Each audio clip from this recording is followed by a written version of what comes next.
पौलचे कलैसैकरांस पत्र यातून घेतलेले वाचन, जे तुम्ही पूर्वी परके आणि दुष्कर्म करीत मनाने वैरी झाला होता, त्या तुमचा त्याने स्वतःच्या रक्ता मांसाच्या देहात मरणाच्या द्वारे समेट केला आहे, ह्यासाठी की त्याने तुम्हास पवित्र, निष्कळंक आणि निर्दोष असे आपणासमोर उभे करावे.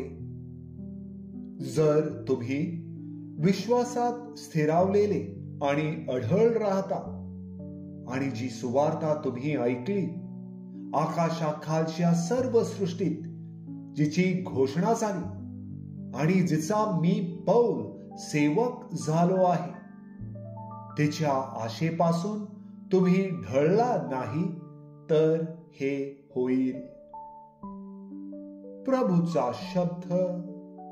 देवाला धन्यवाद.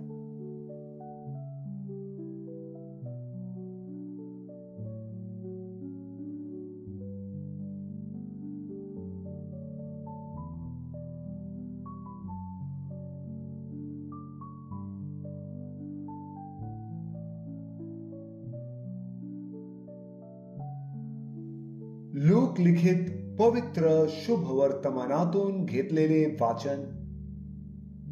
एका शब्दात दिवशी येशू शेतांमधून जाताना त्यांचे शिष्य कणसे मोडून हातांवर चोळून खाऊ लागले. तेव्हा परुष्यांतील कोणी म्हणाले, शब्दात दिवशी जे करणे योग्य नाही ते तुम्ही का करता?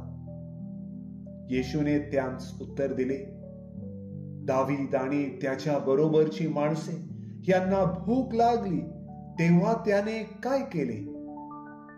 तो देवाच्या मंदिरात कसा गेला आणि ज्या समर्पित भाकरी याजकांशिवाय कोणीही खाऊ नयेत त्या घेऊन त्याने कशा खाल्ल्या आणि आपल्या बरोबरच्यांनाही कशा दिल्या, हे तुम्ही कधी वाचले नाही काय?